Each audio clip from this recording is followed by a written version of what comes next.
Parenting advice is in no short supplies these days, but how about advice for grandparents?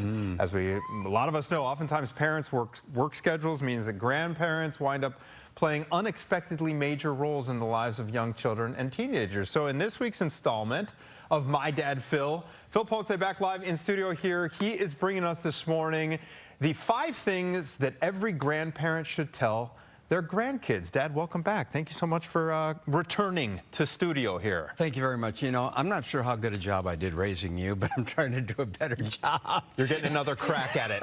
Thank you. I need another crack at it. But in my experience with my 5 grandchildren, including your 2 sons, certain things have come up that I thought, you know what, sometimes it helps to be explicit. Sometimes we as adults think, oh, kids are just going to pick this up on their own. But sometimes I think you have to be specific about things they should keep in mind. I'm glad we're getting to this. So you brought in a list, and it starts with something on karma. Karma is something that, you know, does it exist? I mean, you know, Taylor Swift certainly believes it does. But I think it does. And it took me a long time to figure out that it does. And so here's something that I specifically tell our grandkids.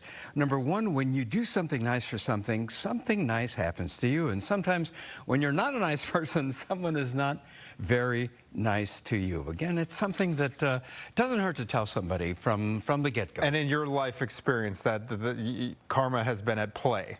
Absolutely. I just had an experience where this person was working with me out in the yard, and he didn't have a hat.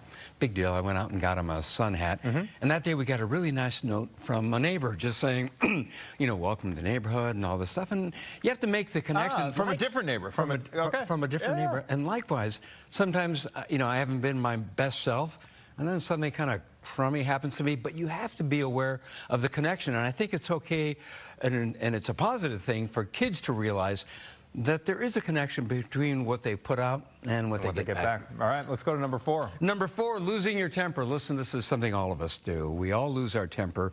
And I tell the kids, you know, if you lose your temper, you're probably going to do or say something you regret.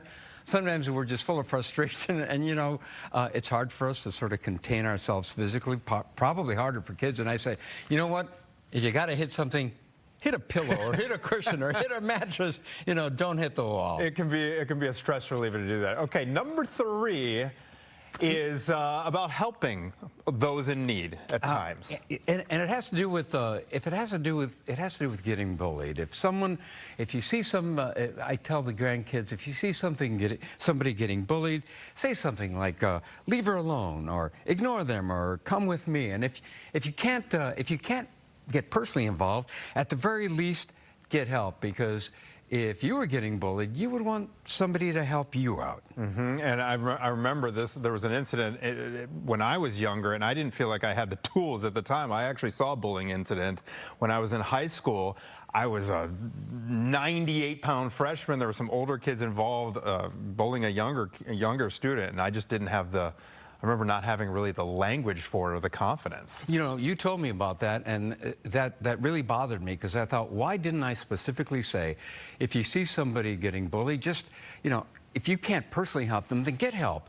You know, get a teacher, or get a grown-up, or get a helper to tell them, hey, listen, there's something going on down here. Can you do something about it? And I felt really badly about it, because the incident you talk about, you know, had racial overtones, and that really, you know, that really, you know, got me in my heart. And I thought, why didn't I say something to Anthony? Why didn't I say something specifically to my children to say, you know, even if you can't actively do something, there is something you can do to help. You can make eye contact. You can say something like, hey, ignore them, or hey, guys, leave them alone, or something like that. I'm glad we're getting this on the record. Okay, so let's go to number 2 now. Okay, number 2, and this is a tough one for all of us, saying you're sorry. You know, we all make mistakes. We all hurt other people. It is hard to say you're sorry, and it's embarrassing, especially hard to say if some time has passed, an incident happened, you know, a day or 2 earlier, for you to come back and say, listen, I messed up, I hurt your feelings, I shouldn't have done that, you know, I feel badly about it. It has been a life skill for me, being able to apologize. Ask your mother. But it's hard for adults. Can you imagine how hard it can be for kids? Yeah, I've run into that. We all teach our kids or reinforce with children, say thank you, say please. But I think one of the things we need to emphasize to grandchildren and children is saying you're sorry. All right, now to number one. Number one, and this is something that cannot be emphasized enough. Treat people the way you want them to treat you. Man, there's a reason this is a key principle in all the world's great religions.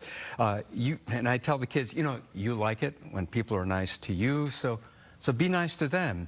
You don't like it when people are mean, so don't be mean to somebody else. And think what it is like to be the other person. And I'm telling you, as adults, it's an ongoing challenge, isn't it? Indeed. What is it like? What does it feel like to be the other person? Right, right.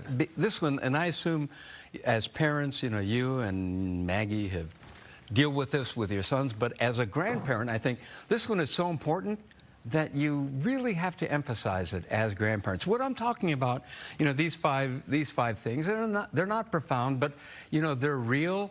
In my experience, these are supplemental things, ancillary things that grandparents can do to sort of support you as parents to underscore the lessons you are teaching. Absolutely. Now, you've spent a lot of time with your 5 grandkids. Yeah, I just had an overnight with. Yeah, you did.